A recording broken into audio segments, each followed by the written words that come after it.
सुभाष टेकडी डॉक्टर बाबासाहेब आंबेडकर चौकात मानवाधिकार परिषदतर्फे मालेगाव अत्याचारात आरोपी विरोधात कठोर शिक्षेची मागणी करण्यात आली। तसेच मेणबत्ती लावून चिमुकलीला आदरांजली वाहण्यात आली। मालेगाव तालुक्यातील डोंगराळे या गावातील एका चिमुकल्या बालिकेवर अतिप्रसंग करून तिच्या चेहऱ्याला दगडाने ठेचून खून करणाऱ्या नराधमाला पोलिसांनी योग्य त्या पद्धतीने कारवाई करून तात्काळ अटक करावी व फाशीची शिक्षा द्यावी अशी मागणी भारतीय मानवाधिकार परिषदतर्फे करण्यात आली। तसेच या कार्यक्रमात मेणबत्ती लावून चिमुकलीला आदरांजली वाहण्यात आली। या कार्यक्रमात मोठ्या संख्येने नागरिक आणि स्थानिक नेते उपस्थित होते।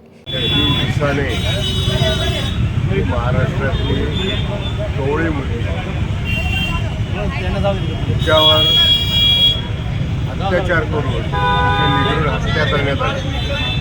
खरं तर जो आरोपी होता, आरोपी ज्या विकृत मानसिकतेत होता, तिच्या वडिलांशी असणारा द्वेष, तिच्या वडिलांशी असणारा त्याचं वैर त्या बिचाऱ्या कोवळ्या मुलीला भोगावं लागलं आणि या वैराचा परिणाम म्हणून आज ती आपल्यातून निघून गेलेली आहे।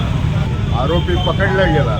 आरोपी पकडल्या गेल्यानंतर त्याच्यावर कुठले गुन्हे दाखल झाले, काय झाले, त्याच्यावर काय शिक्षा होईल याचा रीतसर पाठपुरावा आपण केला पाहिजे आणि जेणेकरून तिला फाशीची शिक्षा कशी होईल समोरच्याला याचं आपण पाठपुरावा करून त्या माध्यमातून न्याय त्या मुलीला मिळेल। आणि माझा खरोखरच एक नेहमीचा प्रश्न, किती दिवस मेणबत्त्या जाळाव्या लागतील? किती दिवस मेणबत्त्या अजूनही जाळाव्या लागतील? मी तर बोलले अभिजितला की तू मेणबत्ती जाळायचं घेतलं, निषेध व्यक्त केला, श्रद्धांजली अर्पण केली, पण त्याच व्यक्तीला जर जाळल्या गेलं तर फार मला बरं वाटेल। एक महिला म्हणून जेव्हा आपण एखाद्या मुलीला जन्म देतो आणि तिचं पालनपोषण करतो तेव्हा तिला जे कळतं ना त्या गोष्टीतून असा दुखवटा होतो की या मुलीवरती अन्याय अत्याचार करणारा हा एकदम बरचा लिंग पिसाट असावा। ही मानसिक वृत्ती पण नाही आहे। 3 वर्षाच्या मुलीत त्याला काय दिसलं असेल? 3 वर्षाच्या मुली अजून कवळव, त्याला काय मी कळी पण नाही म्हणू शकत, अशा मुलीमध्ये त्याला काय दिसलं असेल? अशा नराधमाला ती क्रिया करावी तरी कशी वाटली? आणि रोजपणे असं हे नेहमीच घडत आहे। हे वर्षातून नाही तर दररोज ह्या केसेस बाहेर येतात।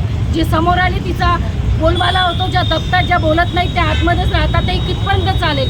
माझं एक असं प्रांजळ मत आहे की मुलींना सातच्या आत घरात, मुलांना सातच्या आत घरात घ्या।